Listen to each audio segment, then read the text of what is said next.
Welcome in, Skylar. I'm waiting a little bit to see if more people come in, because we're going to be listening to a video and I don't want to sit there and have people coming in when it's in the middle of the video. Thank you for the star. So, hi Denki, welcome in. I'm waiting a little bit longer. I think I'm going to wait probably a total of 10 minutes, so like 5 more minutes. See if anybody else comes in before I start playing the video. So what we're doing is we're basically what'd you do? What kind of horrible revenge did you come up with, Denki?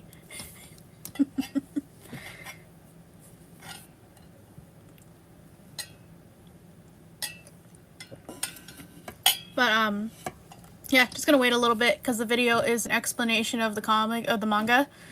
So it's like I don't want people to come in the middle of the story. I just discovered this guy recently, and I was watching his explanations on like webtoons and stuff, like horror webtoons, and they were so good. And I was like, it would be great to sit there and do this as like a listen along, because you don't exactly need to watch the screen. I mean, you can, and you'll be able to see like snippets of like what the comic has, but you can just listen to it and learn about the story and stuff. It's a good way to learn the story without having to sit down and read it. Welcome in, Senko. Nice to meet you. Alright, Denki, what was it you did? Let's see. I replaced the filling in the Oreos with... Denki, that is horrible! Oh, that is just horrible. How did you even have the time to do that without getting caught?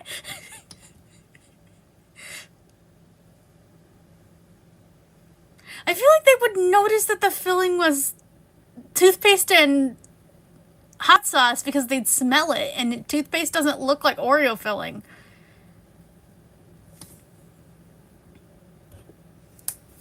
You've been planning for weeks? Oh my god. But yeah, Senko, we're gonna be listening to a explained video of Junji Ito's Uzumaki. I'm just waiting probably till like the 10-minute mark before I start it. And it's just, I discovered this guy that does really good explanations of stories and stuff, and you don't really even have to look at the screen to know what's going on, though you can look if you want to see like the really grotesque pictures and stuff. But otherwise you can just listen. And he does a really good job at explaining the stories and the theories.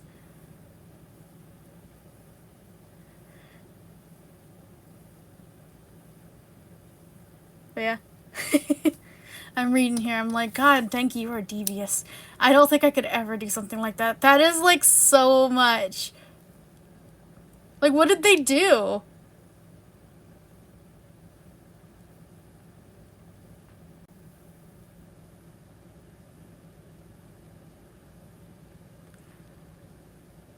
They think it's my older brother. My younger brother crashed my car and took it without permission. Really? Interesting. So they think your older brother did it. And your younger brother crashed your car and took it without permission, so you're pissed off at your younger brother. Why make it towards everybody else, though? Because they're blaming your older brother for crashing the car?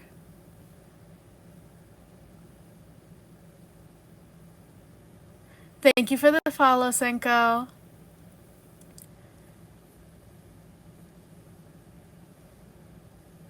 We're almost to the 10-minute mark, and then I'll start the video. See,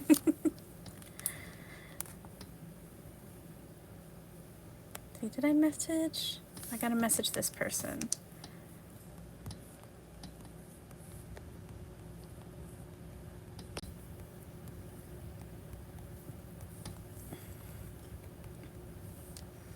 I definitely want to do some tests and see whether people show up more during the day or at night and figure that out. Hey, Rayon. Well, I mean, we're at the 10-minute mark if you want to stay.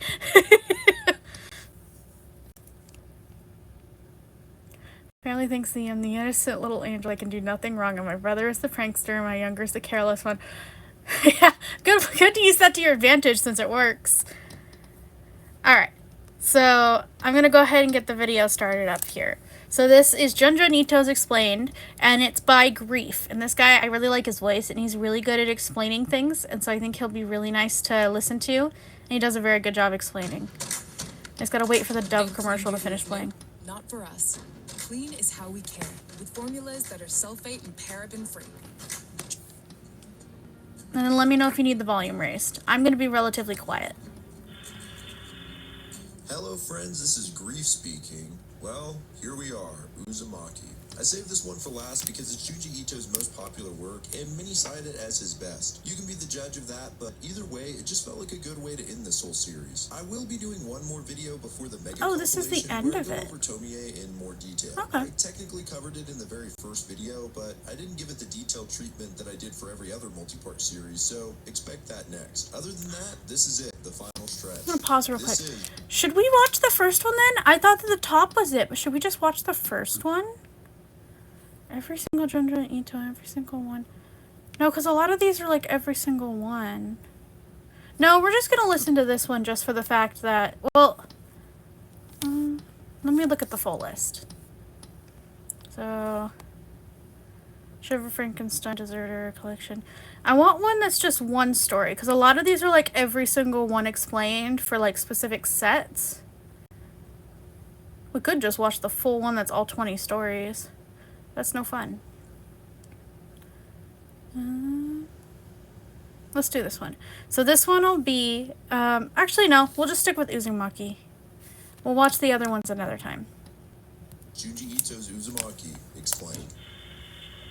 Chapter 1, The Spiral Obsession, begins with a high school girl named Kirie Koshima looking over Kurozu-cho. Oh, this is the one that was animated! She says she wants to share with us the strange events that happened here. It seems she is late on her way to meet her boyfriend Shuichi Saito at the station. As she runs, she's suddenly hit with a gust of air as a small whirlwind comes across the her anime. path. Well, I liked the Next, first she notices episode of the a man anime. she The story thinks was may be good. Shuichi's The animation father was squatting horrible. in an alley and staring at an empty snail shell. The man's unresponsive, so she continues on her way. Kirie meets Shuichi at the station, and we learn that although he does live in Kurozu-cho, he now goes to school in the next town over. Kirie mentions that she thought she saw his father staring at the shell in the alley, and Shuichi actually confirms that it probably was his dad and that he's been acting strange lately. They sit down at the park, and Kirie wonders why Shuichi has seemed so depressed lately. Out of the blue, he tells her they should leave the town together. He says he can't stand this town and that something's off here. Because he's away from Kurozu-cho so often, it's more noticeable and has a dizzying effect on him. Ultimately, he believes the town is driving him insane and is contaminated with spirals. The next day, Shuichi's father visits Kirie's father in his shop. He's a potter, and it seems Mr. Saito wants him to make a spiral pattern pot for him. He's clearly become obsessed with spirals and says he's been collecting all sorts of spiral-shaped objects. He finds the spiral to be very mystical, like nothing else in nature. I feel like I should take the plastic off this thing. About this dude. Later, Kirie tells Shuichi about it, and he seems pretty distressed about the whole thing. He explains that his father stopped going to work and instead just stares at spirals all day. Weirder than that, apparently he gets into a bizarre trance and his eyes begin to spin around. Welcome in, Baps. He also won't eat a soup until he spins it into a spiral, and he does the same. We aren't too far in. This is basically a explanation of, I'll pause it real quick. It's an explanation of Uzumaki, which is the one that there was an anime of. But I'm liking the idea of the explanation because I think it goes into better detail, because even the anime I was still a little confused. So I'm hoping this will explain some stuff. Not funny. As the couple continue walking through town, Shuichi points out more of the strange spirals, like the unusual amount of whirlpools in the stream, or whirlwinds that keep popping up. Suddenly, they hear yelling and rush to Shuichi's place, where they find his parents fighting. I guess Shuichi's mother threw away his father's spiral collection, and he's pretty pissed off. He then says he doesn't need the collection anymore, and that he's learned to express the spiral through his own body. He takes off his glasses, and one at a time, he begins to move his eyes in a fast spiral motion. It's quite disturbing, especially since both eyes are moving independently. A few days later, Kirie's father asks her to deliver the spiral pot to Mr. Saito. However, when she arrives, he says that he no longer needs it, saying that he can summon the spiral within himself. And as a demonstration, his tongue enlarges and extends from his mouth and then coils into a giant spiral. Kirie understandably runs away screaming. A few days after this, Mr. Saito died. The story goes that he fell down the stairs, but at the funeral, Shuichi reveals the true story to Kirie. Him and his mother couldn't find his dad anywhere until they that came upon a large tub in his study that wasn't there before. They removed the top to find a horrific and disgusting sight. Shuichi's father's body contorted into a spiral in the tub. It is one of the most standout images in these first few chapters. As Shuichi is telling the story, the other funeral attendees gasp and point to the sky, which leads us to Chapter 2, The Spiral Obsession, Part 2. Out of the crematorium chimney rises the ashes of Shuichi's father, but as they fill the sky, they begin to form a large spiral. It then begins to funnel down into Dragonfly Pond, a body of water right behind Kirie's house in the center of town. Shuichi's mother cries out in terror as she sees her husband's face in the ashes. She breaks down into full hysterics and they rush her to the hospital. The hospital staff tries to calm her down, but when she notices one of the nurse's hair is in a bun, she freaks out, seeing it as a spiral.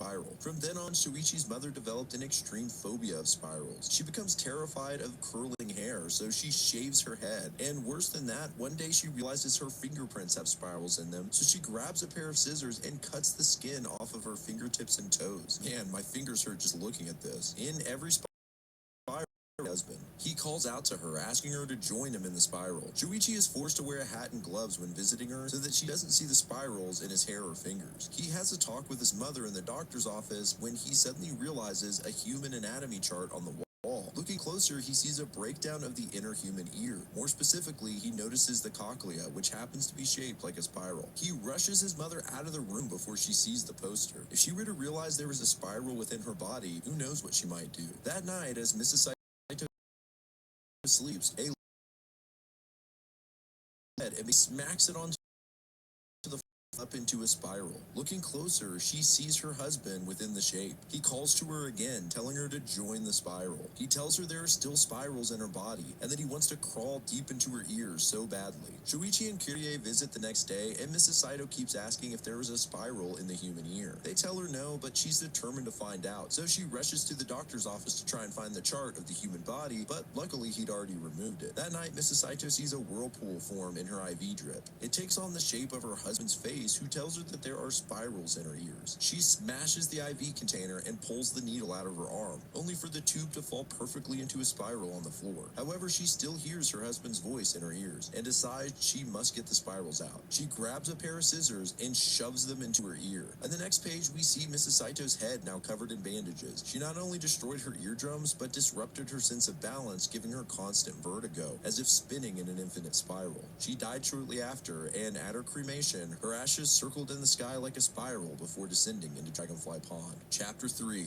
The Scar. This chapter begins with Kirie talking about her friend Azami, who's beautiful. Junji Though Ito's she stuff says is she pretty regrets dark. ever meeting her, Azami is always It's really good, surrounded by though. guys It's who really well confess their written. love to her. One day, some girls tell Kirie about a rumor going around that Azami has a bad reputation of getting guys obsessed with her and then dumping them. They also say that she has a strange scar on her forehead that's the source of her power to hypnotize boys. Later, Kirie does spot the scar on Azami's If you haven't head. watched the Apparently, anime, the Azami first has episode's caught good. wind of the rumor and tells The Kirie to story's just great, ignore but them. they She put all does their explain that money the into scar animating the has first burned her episode blood. She got caught and trying said to fuck it impress to a the boy rest of the with a series. vibrator and ended up falling off the monkey bars and busting her head. Ever since then, she says that she gets any boy she likes, but it must be a coincidence. The art style is Kirie heads beautiful. off to meet up with Shuichi, and Azami insists Yeah, that it she was. tag The along first because episode she is wants to absolutely meet. beautiful. You Kirie can watch is just the really first reluctant, episode but finally just to gives see in. it. When It's they arrive at gorgeous. Shuichi's place, he freaks out at the sight of Azami and tells her to go away. Kirie apologizes, telling her that Shuichi's been strange lately and that his parents passed away recently. That night, Shuichi and Kirie talk on the phone. He tells her that something is off about Azami, that looking at her is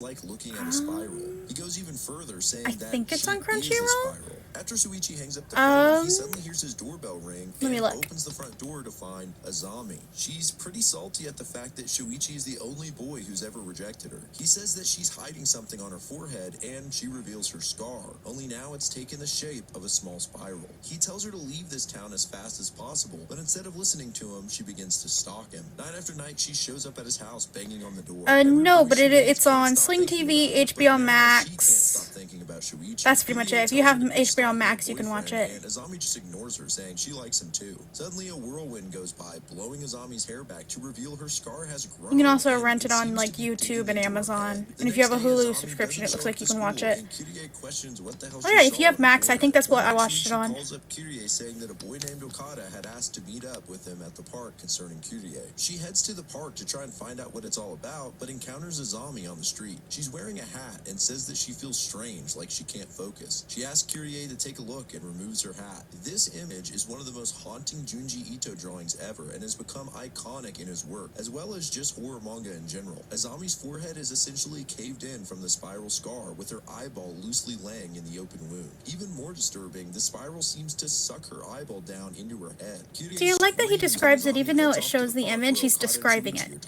Apparently, So it's good to listen to. lure Shuichi out of his house. Yeah, I know. It looks even better when you watch it. I don't care what I promised you. I only want Shuichi. Okada's pissed and knocks the hat off her head. Now the spiral hole has consumed her entire face other than her mouth, and she pulls Okada into it, arms first, until he is devoured by the hole. Kyrie shows up to find Shuichi hiding in a tree, and they watch as Asami's body slowly consumes itself until there's nothing left of her. Chapter 4, The Firing Effect. Kyrie and her brother Mitsuo watch as another resident's ashes form into a spiral above the crematorium and then fall into Dragonfly Pond. Meanwhile, their father seems obsessed with his work lately, staying up all night watching his pottery in the kiln. Mrs. Goshima goes to check on him, and he freaks out, telling her not to look into the kiln. Outside, Kyrie notices that the smoke from the kiln is spiraling as well. Later, at a ceramics exhibition in the next town over, Mr. Goshima shows off his new work. All of his ceramics seem to be deformed and covered in spirals. He says that they all look normal, but once he put them in the kiln, they took strange shapes. This is sometimes called the firing effect, but it doesn't usually form spirals. Someone asks him what kind of clay he used, and he says he prefers to keep that a secret. Back at home, the family has a look as well, and Mitsuo notices what looks like a human face in one of the pots. He then finds another one that looks like a familiar woman's face. Kyrie recognizes them. They seem to resemble Shuichi's parents, and even her mother agrees, assuming that her husband did it on purpose, but he claims it's a coincidence. Later, we see Kyrie making some food for Shuichi, who has become a complete shut-in, barely eating, and her mother, feeling bad, suggests that they have him over for dinner. Shuichi is reluctant to come because they live so close to Dragonfly Pond, which he says is infested with spirals. But Kyrie drags him along anyway. Well, I guess the poor kid was hungry because he starts scarfing down food like he hasn't eaten in weeks. Suddenly, he freaks out while eating some noodles because they're served on one of Mr. Goshima's weird spiral dishes. He asks him where the clay came from, and Mr. Goshima says, Dragonfly Pond. Shuichi runs away like he's gonna barf. And I don't blame him, considering the clay from the pond may be made from the ashes of the dead, including Shuichi's parents. Still, Kyrie's father continues to pull clay from the pond. He begins to make dozens of ceramics that look normal until he puts them into the kiln. One night, Kyrie goes to check on her father, who has fallen asleep. She sneaks a peek into the kiln and sees something terrifying. The clay is taking the shape of dead faces, contorting within the kiln into a spiral, and voices are crying out in agony. One voice in particular is crying out for Shuichi. At this point, Kyrie's father wakes up and tells her to go back inside. She just lies in bed, hearing the small screams from the kiln, realizing they're meant to continue burning for the next 4 days. Shuichi calls her out of loneliness, but as they talk, he begins to hear the voices as well through the phone. He hangs up, and soon Kyrie hears him arguing with her father outside. He demands to see what's in the kiln, hearing the voices of his parents. Finally, he grabs a large stone and breaks open the kiln. The spirits of the dead fly out, and we see the disturbing human-like ceramics fall to the ground. They writhe around in pain. The whole place begins to light up, and Mr. Goshima seems to snap out of it a little, asking Shuichi if he's alright and then telling him to get to safety. The entire building burns to the ground, luckily unattached to the main house. As the family looks over the rubble, Mr. Goshima begins digging around looking for the ceramics. His obsession continued. Ah, stupid ad. Chapter There we 5, go. Twisted Souls. Kyrie tells us about the strange row houses that are scattered across Kurozu-cho. All Yeah, run boo down, but ads. still standing. While walking home from school one day, Kyrie hears a dispute up ahead. It appears two young lovers are being ripped apart by the girl's family. The brother even socks the poor kid in the face before they drag the girl away. Kyrie helps the boy up and recognizes him as Kazunori from her school. He explains that he and the girl, Yoriko, have fallen in love, but their families hate each other and, oddly enough, live on opposite sides of the same row house. Their families just won't accept them and stop at nothing to keep them apart. Kazunori claims that their family's souls have been twisted by poverty and have become warped. Still a little beat up, Kyrie helps him home and meets his family. His father immediately lays in on him, telling him to stay away from Yoriko before cursing the other family. His mother yells loudly that if maybe their son got a job, he wouldn't have time to beat up on her boy. Suddenly through the wall, a voice yells back, "Shut up, bitch, or I'll kill you." Yeah, I guess they can easily hear each other through the walls, only adding to the contempt. They yell back and forth a bit, insulting each other, until finally Kazunori yells out to stop and tells Yoriko he loves her. With tears in their eyes, the young couple tries to meet each other outside, only for their families to pull them back inside. Later, Kirie explains the situation to Shuichi. He says that the reason the families don't get along is because the row house is cursed by the spiral. He believes the old row houses have some key part to play in the town's curse, and everyone in them is doomed. He once again asks Kirie to leave this town with them, but she leaves in a huff, telling him she won't come to him for advice anymore. Kirie goes back to the row house and finds that Yoriko and Kazunori are missing, and their families have split up to try to search for them. They're hiding out in another row house on the outskirts of town, and as they sit together, they spot something strange. Two snakes intertwined into a spiral. At first, it looks like they're fighting, but on a closer look, they seem to be mating. The couple decides that they'll run away together and elope. Outside, Kirie shows up, but unfortunately, so does Yoriko's family. Her father instantly punches out Kazunori, who falls to the ground. Then he grabs his daughter and leaves. Kirie goes to help him up once again, and it's clear his body is twisted in an unnatural way, something Kirie says she doesn't notice at the time. Later, it seems Shuichi and Kirie have made up, and now they've decided to escort the young couple to the station to see them off. When they show up, however, they are on the run. Apparently, their family spotted them leaving. The four teens run for it, deciding to head for the beach and circle around to the road out of town. They're stopped at every exit by Yoriko's family, and in a last-ditch effort, the couple runs out to the beach, where they're immediately cornered. It seems they have something else up their sleeve, though, when Kazunori begins to twist his body in an inhuman way. Yoriko begins to do the same, and the two stretch into the sky, reaching out for each other. Their hands clasp and intertwine, followed by their bodies until they are completely twisted up together, much like the snake they saw before. Their families can't separate them, and the couple says they'll never be apart anymore. They then slither into the water and disappear into the sea. The Lost Chapter, Galaxies. I'd be remiss if I didn't mention the bonus chapter at the end of the Uzumaki collection. It's not exactly clear when this chapter would have taken place in the story, but it must be somewhere before chapter 6 because Kirie's hair is still long, which we'll get to later. I decided to put Galaxies right here because it fits well and feels odd tacked onto the end of the video after the story is complete. So let's just get into it. The chapter opens with Shuichi showing Kirie a galaxy through his telescope. He says that it seems to have just appeared and isn't listed in any book. Kirie asks her This wasn't in the Mr. anime. Yokota to check it out, and he says that he has an amateur astronomer friend who built a small observatory in his house where they can get a better look. The astronomer, Mr. Torino, asks Shuichi the location, and sure enough, spots it through his high-grade telescope. They need to check in with the National Astronomical Observatory to make sure it isn't registered yet, but this could be a huge discovery. Kirie says it might even be named the Shuichi Galaxy, but Shuichi freaks out, saying he doesn't want to be associated with that thing. The next day, Mr. Yokota tells the class about the discovery,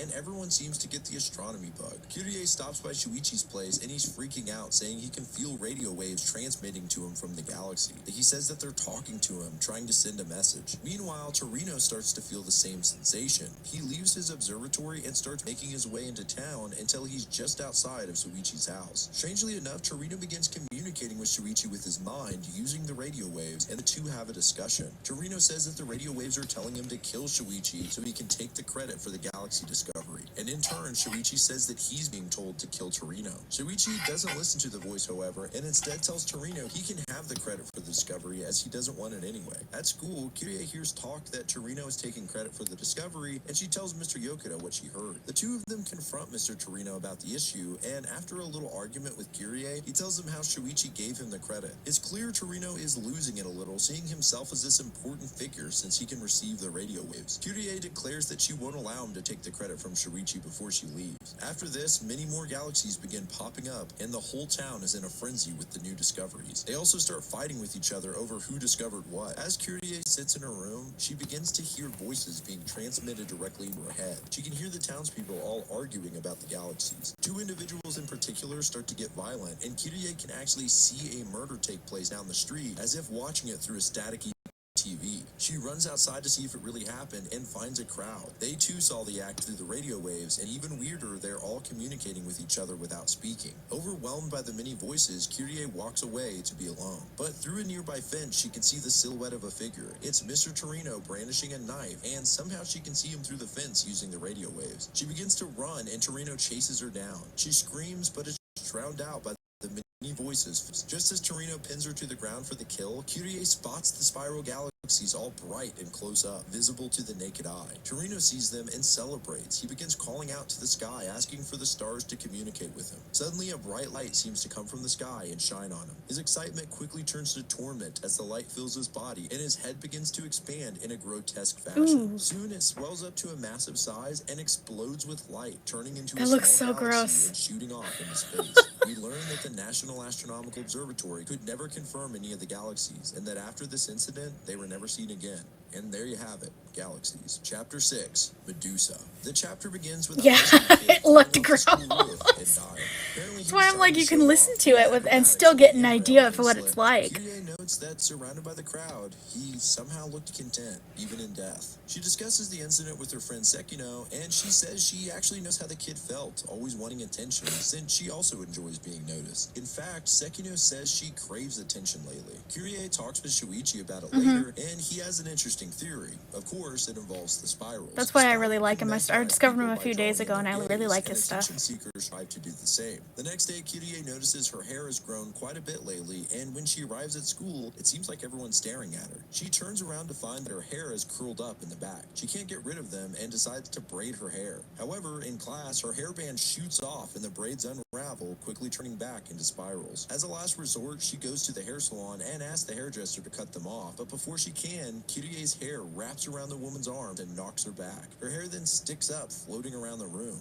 Kind of reminds me of XD hair extensions. After this, Kyrie's hair continues to grow at an alarming rate, and anytime she tries to cut it off, it begins to choke her. The hair just floats around, displaying its curls, mesmerizing everyone who sees them, including her parents. At school, her hair begins to get even more wild, trying to draw in a bigger crowd of onlookers. It even forces Kyrie to stand at the train station in order to gain a larger audience. Meanwhile, it seems the hair is draining her strength as well. Then Sekino shows up, and it seems her hair has taken on the same spiral curse. She tells Kyrie that she won't lose to her, and from that day on, the school has become a battleground, with the two girls' hair fighting for attention. At this point, the girls are both looking sickly, and Sekino straight up tries to choke Kyrie with her hair. Shuichi shows up and cuts Sekino's hair off of Kyrie's neck, but before he can chop her hair off, he's engulfed by it as if in the belly of a snake, and Kyrie collapses to the ground. Sekino is now looking demented and gleefully basks in her victory. Shuichi hasn't given up, however, and comes cutting his way out of the hair and then cutting it off Kyrie's head. She seems exhausted, and Shuichi pieces together that the hair was draining her energy. In the center of town, Sekino continues flaunting her hair, and at this point, she almost looks like a zombie. She begins to realize what's happening to her body, but it's too late. She grabs onto a nearby pole for support, and the life is completely drained from her body.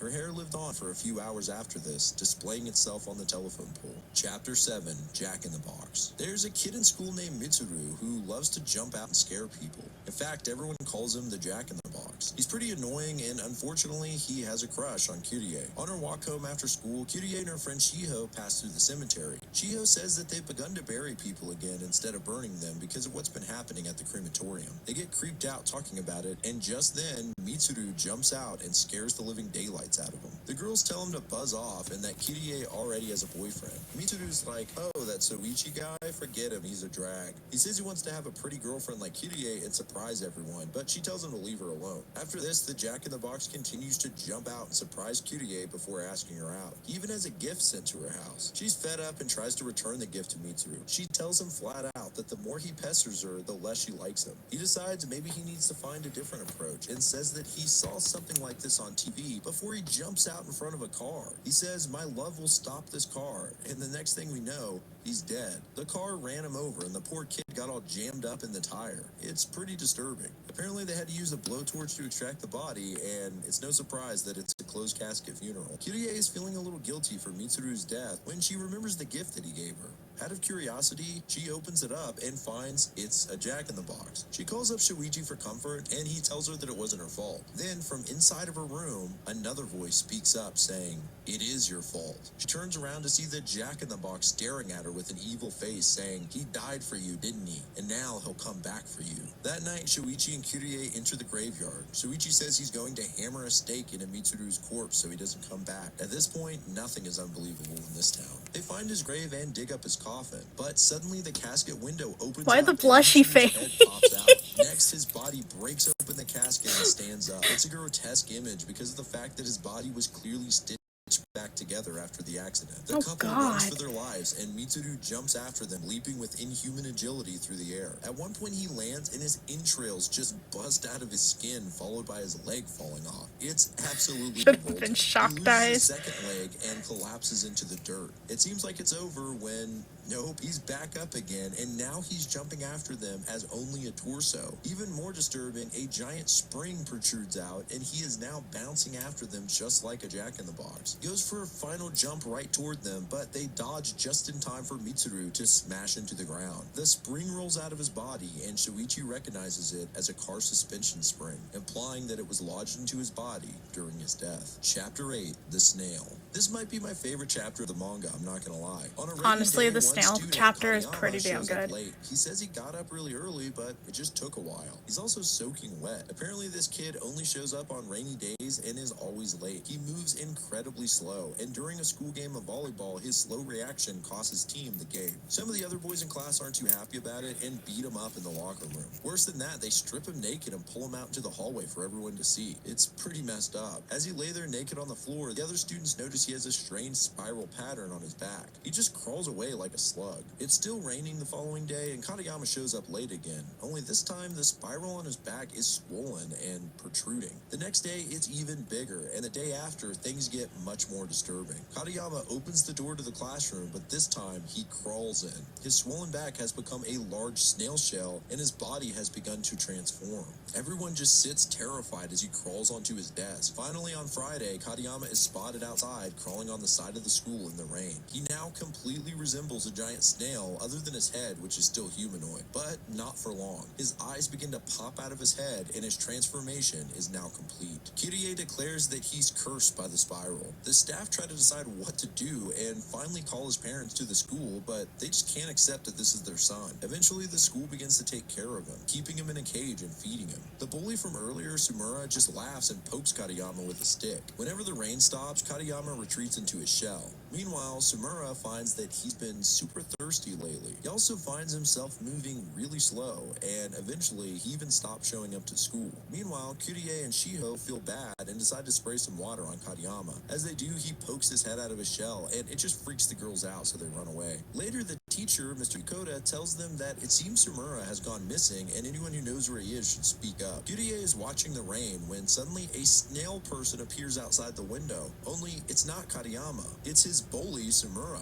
They stick him in the cage with Katayama, and even though before they hated each other, they seem to be getting along just fine as snails. Too fine. In fact, they begin to mate. A few weeks after this, the two snails have dug out of their cage. Kurie and Shiho, along with their teacher, Mr. Yokota, decide to follow their snail trails, which lead into the woods. They soon discover that the snails have laid eggs, and Mr. Yokota begins to smash them up, saying this is unnatural. After this, they search for the snails, but never found them. A few days after this, however, Mr. Yokota came to class late and is now mostly transformed into a snail person himself. Chapter 9, The Black Lighthouse. One night, the lighthouse on the Cape Hi, of Axel. Kurozu suddenly emitted a bright whirling glow that shot out like tornadoes, and it continued to do so every night at dusk. At dinner, Just a in warning, Kurie's this is house, very her brother descriptive. Mitsuru I'm tells watching them it and how seeing cool it, was. but he is very Both descriptive in Kurie how and her he mother describes warned the him not to go scenes. near it and not to stare at the light. Later, some town officials go to investigate the lighthouse. This is right actually before all, sunset, only to I'll never pause it come real back. quick. So this whole thing that we're watching right now is actually the anime that they came out with.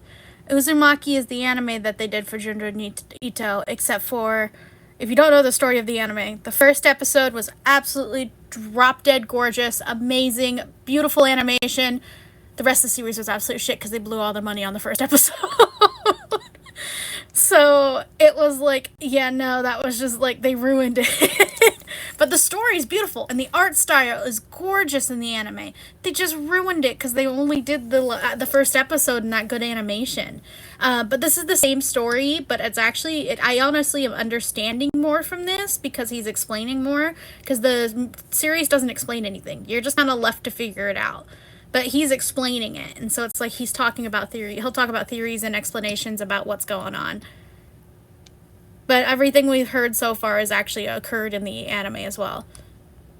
And residents who stare at the mesmerizing light seem to be acting strange, like walking in circles repeatedly and not being able to stop. A fishing boat also capsized near the lighthouse, being drawn in by its light. Mitsuo and his friends want to get a closer look at the crashed boat, and while they're at it, they decide they might as well explore the lighthouse too. Kyrie tells them to stop, but the kids go in anyway. She follows after them, climbing the winding stairs to the top of the lighthouse, which seem to go on forever. As she gets closer to the top, spiral patterns begin to appear on the walls and floor, and she can smell burning. As she rounds the next corner, she finds 3 charred corpses. After a moment, she realizes that these are adult bodies and must belong to the officials that went missing. She climbs further to find 2 of the kids sitting in terror on the steps, as well as 2 more bodies. But Mitsuo and the other boys aren't with them. Kirie finally makes it to the top of the lighthouse, where she finds the 2 remaining boys. She also sees the giant lamp has been melted into a strange spiral. It seems that the entire room has partially melted, and she begins to piece together what this means. She frantically looks out the window and realizes what time it is, as the sun is just about to fully set. She screams at the boys to run.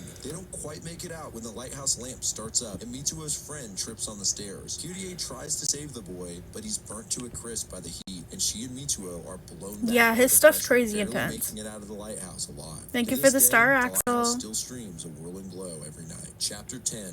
Mosquitoes. It's summertime, and Kirie has spent most of it in the hospital after the incident at the lighthouse. There's been an unusual amount of mosquitoes plaguing the town, and some have even made their way into the hospital. They tend to fly in spiral patterns, which can cause anyone who watches to fall asleep, leaving them open for bites. Shiho visits Kirie at the hospital, and outside they spot a massive column of mosquitoes spinning around like a twister. Shiho says she's seen this a lot lately, and that they breed in Dragonfly Pond. Nearby in the bushes, they spot something much worse, a woman's corpse with hundreds of holes in her body. They alert the authorities, and later, Kirie overhears the hospital staff mention that 11 people have been hospitalized from mosquito attacks, and they all happen to be pregnant as well. They wheel in one of the victims, and Kirie recognizes her as her cousin, Keiko. Kirie checks in on her cousin and helps her unpack her belongings. She finds a heavy device all wrapped up, and Keiko doesn't say what it is, but just to leave it in the nightstand. The next morning, 2 male patients were found dead in their ward. Like the body found outside, they each have dozens of holes in them, as if their blood had been drained. Kirie discusses what happened with Keiko, and she says she didn't hear a thing the night before. That day, Shuichi shows up to visit Kirie and begs her to check out of the hospital immediately, saying that there's something wrong about this place. A nurse then enters the room, saying that Kirie will have to share her room with Keiko as they've run out of room in the maternity ward. Shuichi tells Kirie that he gets a strange feeling from Keiko and that she shouldn't let her stay. Suddenly, a mosquito flies in, and Shuichi freaks, pulling out. Yeah, I think this is a good way to get to know his stories, especially if you're just listening, because then you don't have to look at it, because some of his stuff is pretty As grotesque. the blood helps them develop. Well, the nurse isn't too happy about him spraying bug spray in the hospital and kicks him out. As they drift off to sleep, Kirie warns Keiko about another mosquito in the room, but she just says she doesn't mind them.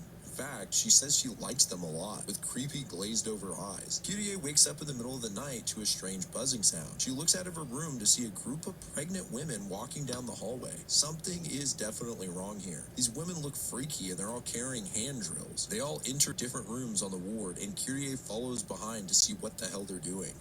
She looks in on one room to find a pregnant woman drilling a hole in a patient's neck and then sucking the blood out. The woman notices Kirie watching her and says, "You saw," while chasing her down to the ground. Before the woman can hurt her, a patient comes out of his room wondering what's going on, and the pregnant women all surround him. The woman who chased Kirie makes a spiral shape in the air with her finger and hypnotizes the man, saying, "Give us blood." He passes out, and all the ladies pounce on him. About same. A nurse is alerted by the noise and comes in to find this freak show. Of course, the poor girl becomes their next victim. It's pretty brutal. They drill into her face and everything, while Kirie just cowers in the corner. Well, I guess they've decided they've had their fill for the night and start heading back to their rooms until the one woman remembers about Kirie seeing her. The entire group of pregos start to chase her, and she launches her Called them pregos. As they taunt Kirie through the door, she screams for help, and behind her, Keiko approaches with her own drill. Oh yeah, it definitely hurt them. She joins in, saying, "Give me your Though I blood." guess And at the same they time, knocked the him rest out of the women first. barge in. Kirie looks around and sees Shuichi's bug spray still on the ground. She grabs it and sprays it at the women, who have a severe reaction and run away. The next morning, no one had any suspicion that the massacre was done by the pregnant women, and their drills were hidden away. But these women nourished their unborn children with blood, and soon they would be born. Chapter 11, The Umbilical Cord. The pregnant women were all approaching the end of their pregnancies, and Keiko is due to deliver her baby first. Kyrie tried telling the staff about what she witnessed the night of the massacre, but no one believed her. Even her family doesn't buy it. Kyrie is scared of what a baby nourished by human blood might look like, but to her surprise, the baby's as cute and sweet as any other. Soon the rest of the babies are born too, and they're all completely adorable. Kyrie gets discharged from the hospital, and on her way out, she says goodbye to Keiko and her baby. She notices something strange, though. The baby's belly seems to be swollen. When she mentions this, Keiko and the other women give her an alarming look, and Kyrie notices the other babies' bellies are all puffed up, too. They begin to cry in unison, and it hurts Kyrie's ears. She runs away and accidentally falls down the stairs. As she lay once again in the hospital bed, her family scolds her for getting She got discharged from the hospital and immediately ends up in the hospital again. Kyrie mentions to the doctor that her ears keep ringing. She says she It was the craziest to be all healed up, out of the hospital, and then fall down the stairs in the hospital. mushrooms mixed in. Soon, the strange fungus becomes a common ingredient in the hospital's food, and the other patients rave about it to the point of being kind of creepy. Kyrie walks down the hall past the nursery, and to her shock, she begins to hear the babies communicating with each other. They speak about how wonderful the womb is and how they can't wait to go back. Suddenly, one of the baby's belly starts to break out of his shirt and rise up. It's actually a strange spiral fungus attached to the top of his umbilical cord like a mushroom. Truly bizarre. She runs away assuming she's seeing things when she hears the cries of her cousin coming from the delivery room. She walks inside to find dozens of spiral mushrooms growing out of the floor. She finds the doctor, who's sporting a demented look and talking about how these babies want to stay fetuses forever, and how no matter how many times you cut their umbilical cords, they grow back. He explains that these mushrooms are actually placentas. He says they taste delicious and seem to revitalize him as he goes in for a bite. Kyrie asks what the hell happened with her cousin, and the doctor simply replies that the procedure went well. She barges into the next room, where she finds Keiko with her stomach bulging as if pregnant and a giant scar stitched up down the middle. Apparently the doctor had returned the baby back to the womb. I mean, what the Yeah, hell? I know. Begins asking for What the blood to fuck? nourish her baby, and her tongue shoots out of her mouth in a twisted, hairy spiral like a mosquito's. She uses it to drain the blood from the doctor, and Kyrie runs for it. She runs through the fungus-filled room, and her cousin comes chasing after her. Honestly, this woman is one of the most disturbing things in this manga. At the same time, other patients begin making their way into the room, having found the mushroom jackpot, and Keiko uses it as an opportunity to suck their blood. Kyrie escapes the hospital and never goes back. Chapter 12, The Storm. The chapter begins with Kyrie and Shuichi sitting on the beach. Kyrie says that if it wasn't for him, she would have died a long time ago. Shuichi is not looking too good. It looks like he hasn't slept in quite a while. The couple then begins to hear an ominous sound coming from the sea, and Shuichi shoots up, saying that a storm is coming. He acts like he's been waiting for this to happen and runs through the town, warning everyone of the oncoming typhoon. The residents all look at him like he's a whack job, but sure enough, later on the news, the weather warns of a hurricane forming just outside of Kurozu-cho. Kyrie goes out to deliver Shuichi's lunch and is hit with a strong wind, blowing her umbrella away. She looks up to see what looks like the eye of the storm and rushes back inside. That night, it almost sounds like the storm is calling her name. She wakes up the next morning and it seems the storm's over. However, when she opens her window, she looks up to see that the hurricane is seemingly hovering over her house. Later, she goes out to bring Shuichi his food and she finds him in the street. He berates her for walking around carelessly and tells her that the storm is actually following her. He grabs her arm and tries to drag her to safety, with the storm following suit and throwing a large tree at them. They run for their lives as everything around them is torn up by the hurricane, and Kyrie gets pinned by a falling piece of debris. Another woman shows up and asks if they need help, but she's sucked up into the storm. Apparently, it mistook the poor girl for Kyrie because of their similar raincoats. The girl is hurled into the sky and then slammed back onto the road, killing her instantly. Shuichi and Kyrie manage to hide under an overpass where the storm can't see them, but soon a traffic mirror stabs into ground beside them, and the storm uses it to see them. That's one clever storm. They climb into a nearby storm drain, but it's no use. The water inside forms a whirlpool and pushes them out into the hurricane. Sometime later, Kyrie and Shuichi were found in Dragonfly Pond, miraculously having survived. It seems the hurricane itself was drawn into the pond, and it appears another typhoon is approaching from the sea. Chapter 13, The House. We learn that most of the town was devastated by the storm, especially the residents surrounding Dragonfly Pond. This, of course, includes the Koshima family home, but somehow they've all survived. Now they must find somewhere to live in the meantime. Luckily, because many people have been leaving town, there are some vacant properties available. Turns out the house they're placed in is one of the old row houses that Kyrie mentioned a few chapters ago. Oddly enough, the These row houses seem to be untouched by the storm. This particular house has been rumored to be haunted by some kind of monster who only comes out at night. The family isn't too happy about it, but this is the best the town can offer, as there are many other families in need as well. The family introduces themselves to their neighbors, starting with a He's called Grief. It's just spelt like the word grief. And his icon is a white mask with a red eye. He does a lot of horror stuff. He does webtoons and mangas.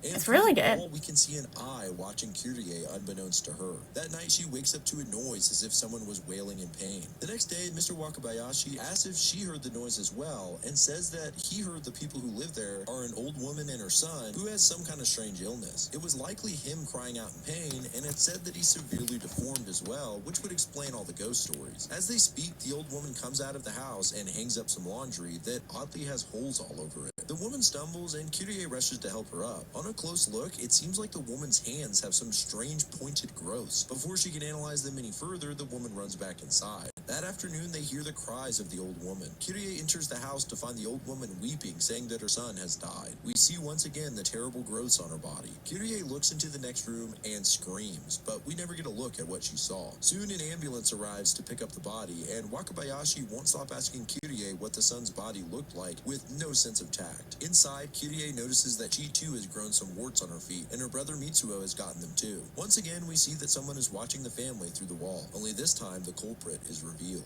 It's actually Wakabayashi. That creep is obsessed with Kyrie and says he's going to drill some holes by her bed to watch her sleep. He looks down to find that he's begun growing the spiky spirals on his hand. Later, we see that Mr. Goshima has the same thing happening to his foot. The warts are growing into little spikes. Kyrie recognizes it as the same disease the old woman and her son had. Meanwhile, outside, the second hurricane draws closer to Kurozu-cho. As the days go by, the illness gets worse and spreads all over Mr. Goshima's body. Kyrie believes it to be the spiral curse caused by the house itself. Mitsuo then notices something odd happening to the wall. It looks like a series of small spiral horns are growing out of it. The wall breaks open to reveal Wakabayashi, who is now covered in the long, jagged spikes. They're even coming out of his eyes and replacing his teeth. He spots a nearby rat and eats it in front of everyone when he starts making his way towards Kyrie, who barely dodges him. She tries to crawl outside as Wakabayashi gets closer and closer. He moves in for the killing blow when suddenly a sharp stick flies through the air and goes right through it. Damn it! Oh, yum. Yeah. Stupid ad. His neck. Hold on, let me go back a little bit. Who barely dodges him. She tries to crawl outside as Wakabayashi gets closer and closer. He moves in for the killing blow when suddenly a sharp stick flies through the air and goes right through his neck, killing him.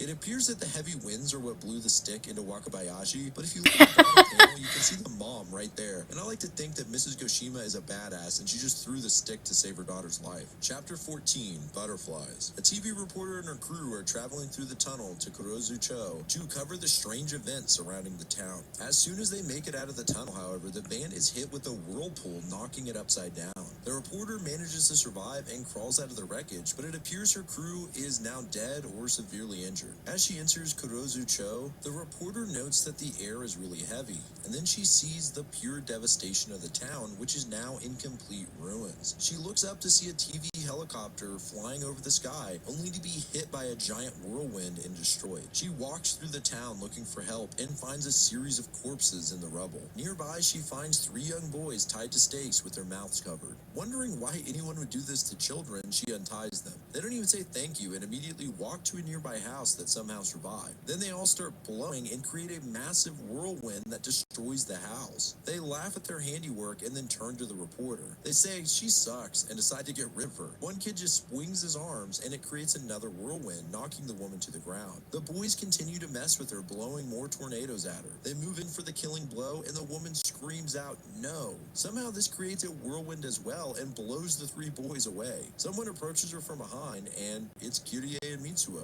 Kyrie recognizes the reporter as Chie Moriyama, who she'd seen on the news. She explains to Chie that they are currently scavenging for food and for her to be quiet, as any sudden moves or loud noises create immense whirlwinds ever since Dragonfly Pond swallowed up the hurricanes. The whole thing reminds Chie of the butterfly effect, the tiniest flapping of a butterfly's wings causing a hurricane on the other side of the world. Kyrie leads her to their row house, which is impervious to the the whirlwinds for some reason. She mentions that the last row house they were in was infected, but this one is safe. They head inside to find the place is chock full of people. Chie asks if anyone would be willing to come help see if her crew has survived, and everyone says no, other than the Goshimas who offer to help her. Some cynical man chimes in saying that it's useless, there's no getting out of Kurozu-cho, and that many of the people trapped in here are reporters, rescue team members, and volunteers. They've all been sucked into the spiral. The Goshimas and Chie begin to head out, but they encounter two of the boys from earlier. The boys say that Chie killed their friend with the twister she made, and they're here for revenge. They start to blow, and everyone runs inside where the twister has no effect. The boys just keep trying to blow the house down until finally the people in the row house all blow back, sending the kids flying.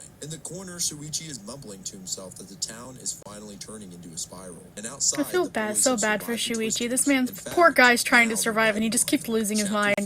He survives through this whole thing too.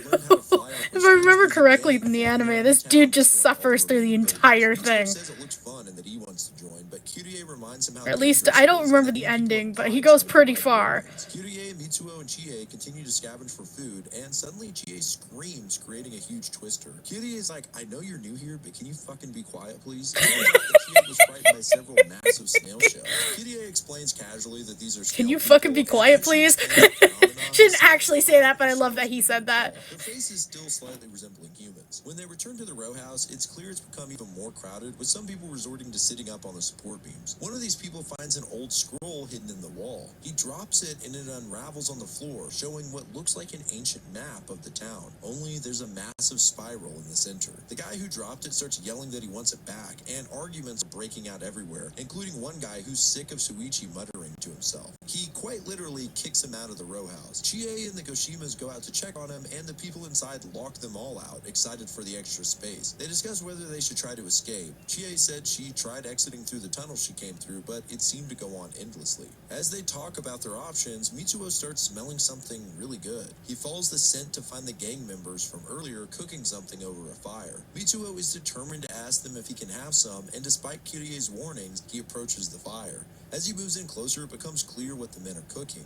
Mollusk people. They break open one of the roasting shells and begin eating the meat that pours out. We can still see the resemblance. They're eating the snail people. The gang leader says the kid can have a bite if he wants, and that snail people are actually delicious. He offers it to Kirie and Chie as well, taking notice of their good looks and saying that they can have as much as they want if they stick with the gang. Kirie's father tells them to Yummy. off, and the gang leader sends him flying with the twister. In retaliation, Kirie shoves the gang, sending them off into the air. However, they begin riding the whirlwinds and chasing after the group. Kirie and Chie get sent up into a whirlwind and are suddenly hurling towards Dragonfly Pond along with all the gang members. It seems that the pond is drawing them all in. A mysterious hand then reaches out and grabs hold of Kirie and Chie. As the gang is pulled into the pond, we see that the girls have been saved by Shuichi, who has a firm hold on a telephone pole. I love Shuichi, even if he has gone insane. Chapter 16.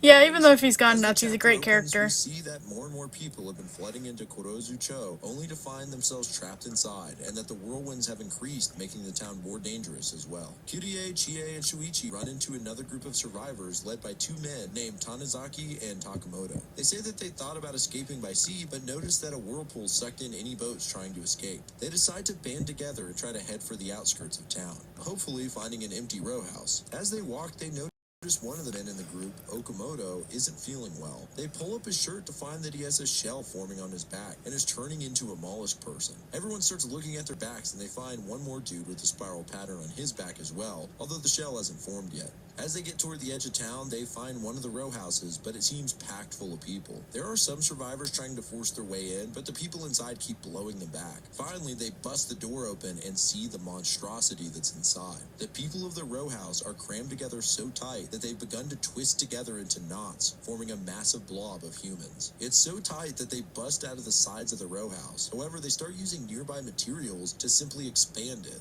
It's both bizarre and terrifying. The crew decides whether it would even be a good thing to get into a row house if this is what they would become. Then one of them spots incoming rescue ships. They begin to celebrate too soon, however, as the ships are all sucked into a giant whirlpool in the sea. After nightfall, the group complains about how hungry they are when they run into one of the cooked mollusk people. Desperate, Tanizaki, Takamoto, and the rest of their crew begin to eat the giant cooked snail. Tanizaki tries to convince Kirie and Chie to do the same, but they're reluctant to eat something that was once human. However, after they see Shuichi has begun eating the meat, meet, they join in. And in one of the most haunting lines of the manga, Kyrie says, "That night, I ate the meat of a snail person." They save the leftovers in a plastic bag and the next day keep traveling through the rubble. Kyrie hears a voice crying out to her, and under some debris they find Mitsuo. At least one of her family members has survived. They help get the junk off him, only to reveal that Mitsuo has a shell growing on his back. And Kyrie decides at that moment, with both of her parents likely dead and her brother turning into a snail, that she must leave Kurozu-cho.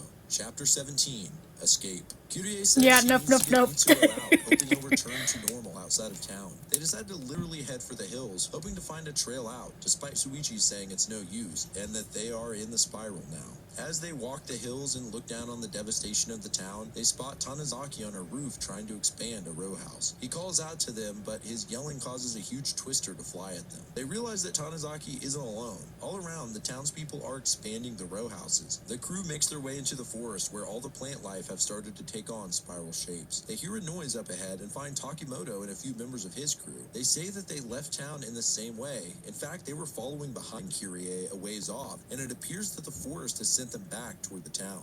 No matter where they go, all the paths just lead back to the spiral. They decide to all journey together once again, and Kyrie notices one of the men, Okamoto, who has the shell forming on his back, is on a lead. Turns out the men are pulling him along so that when he becomes a snail person, they can cook and eat him. I mean, that's fucked up, man. Mitsuo complains that his back itches, and the guys all look at him, piecing together that he too might be becoming a snail. But at that moment, Okamoto drops to the ground and fully transforms. The guys get excited, finally ready to cook poor Okamoto, and as they approach, he hides in a shell. One of the men is ready to crack it open, but Takimoto stops him, saying it'll create a whirlwind. Plus, he has an idea. This sick bastard gets down on the ground and shoves his head into the shell, eating the snail raw. It's absolutely disgusting. Oh yeah, As that the is dude gross. continues to eat, his body seems to get sucked into the shell, and while his crew's distracted trying to get him out, Kurie's group decides to sneak away. Now, deep in the forest and lost, they come across a tree stump. Shuichi looks at the stump, and in its spiral pattern, he sees an image of his father. They continue walking, but it seems they're moving all the more slow, and when Chie looks at her watch, the hands have turned into spirals. Mitsuo stops and starts eating some of the nearby plants, and Kyrie is forced to carry him as he's become too slow.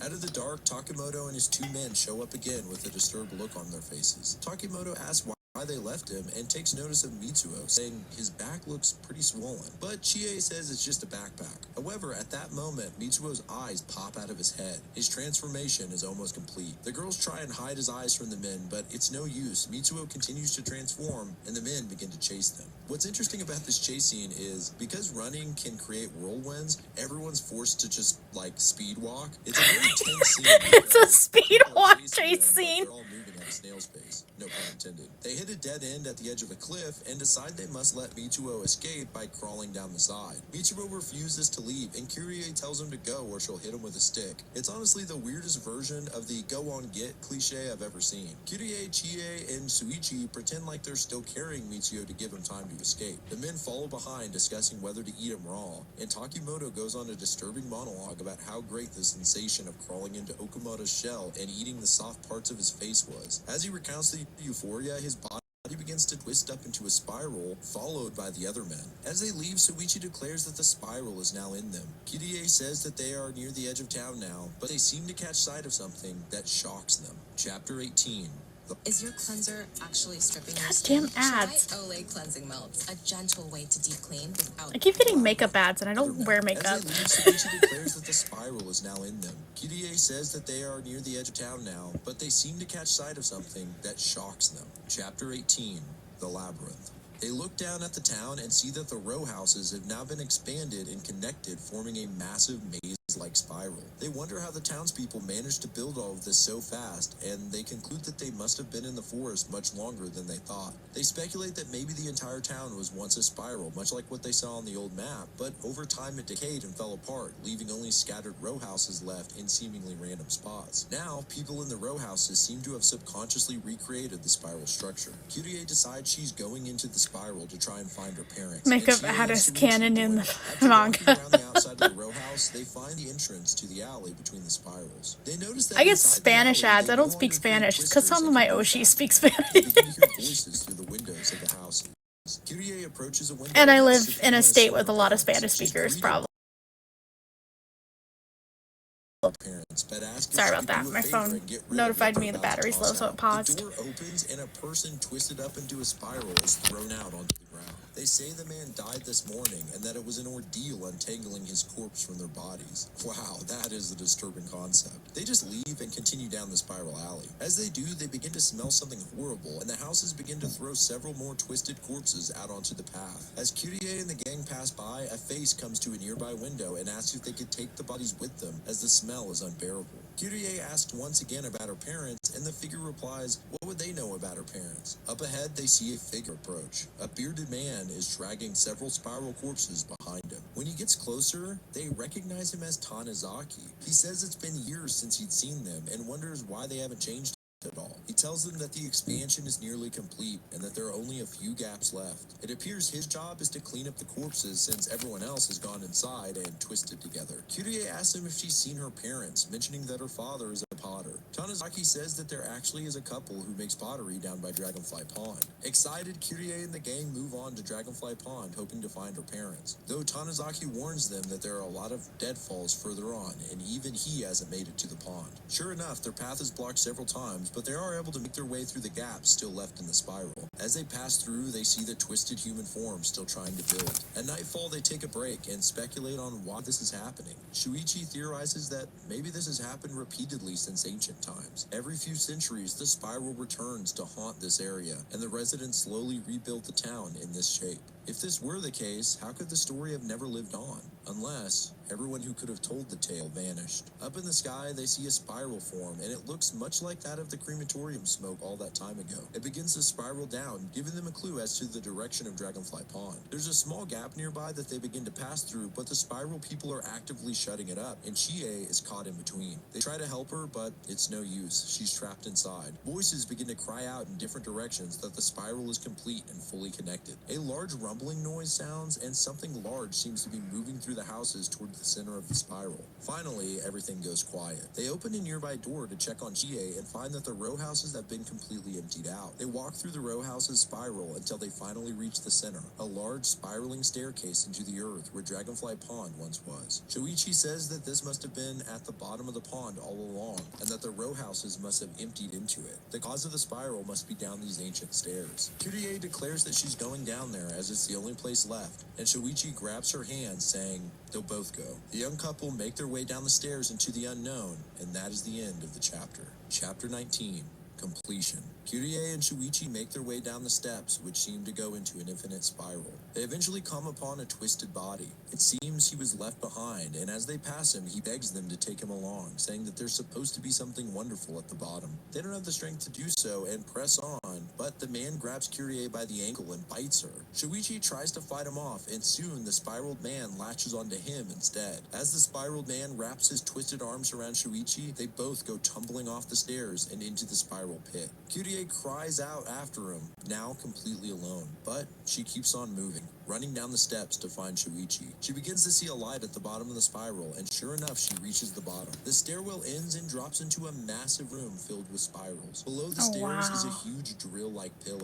Kyrie attempts to climb down, but slips. She barely grabs hold of the structure, but can't hold on for long, and goes tumbling off into the unknown space below. She believes she's going to die, but instead her body falls slowly, as if being laid down by a whirlwind. She opens her eyes and finds herself laying on top of hundreds of twisted human bodies. This place seems to go on endlessly, with mesmerizing spirals as far as the eye can see, like a massive city of spirals. The residents of Kurozu-cho, all captured by its beauty. Kyrie begins to wander around, calling for Shuichi. She finds that the further she walks, the harder the twisted bodies become, like they're turning into stone. This is when Kyrie discovers her parents turned to stone. She mourns the loss of her mother and father when she hears the voice of someone nearby calling her. It's Shuichi. He tells her to look at the runes, saying they're like a living thing with a will of its own. He believes it's still slowly building itself, whatever it is. He urges Kyrie to go without him, as he can't go on. Kyrie says she can't Don't go dream on of either. spirals. She's staying with Shuichi. It might spread. They grab hold of each other's hands, which extend and intertwine. I think this is Then all they very embrace. interesting. A loud noise echoes through the infinite spiral hell, and the drill-like structure spirals up, filling the stairwell. The spiral is now complete. Kyrie says that a strange thing then happened. Just as time sped up when they were on the outskirts, in the center of the spiral, time stood still. So the curse was over the same moment it began. The endless frozen moment she spent in Shuichi's arms. And it'll be the same moment when it begins again. When the next Kurozu-cho is built amidst the ruins of the old one. When the eternal spiral awakes once more. And that, my friends, is Uzumaki. Wow, this is one of those stories that just kind of leaves you speechless at the end. It truly is cosmic horror because it hits you with that eerie feeling of the unknown, as well as just the emotions that swell up when these two characters who have been through tragedy after tragedy are forced to throw in the towel, finally succumbing to the spiral curse they've been fighting against. And they do it together. It really is an unforgettable story, and that's why I saved it for last, sort of. Next video, I'll be running through every Tomie story, and I'll wrap the whole thing up with a massive compilation video with the entire Junji Ito Explained series all in one place. So stay tuned for that. Big thanks to everyone for watching. If you like the intro and outro music that's likely playing right now, go check out Kill Me Katie, and of course, big shout out to my patrons. If you want your name displayed at the end of every video like these fine people, consider joining the Patreon. But So, I appreciate. what do you guys think? What are your thoughts on the story? I feel like there's not too much to theorize on it. Yeah, it's a very intense story. That's one of his big things with Junji Ito, is a lot of his stuff's very intense. And if you watch the video, the art is like very grotesque in spots.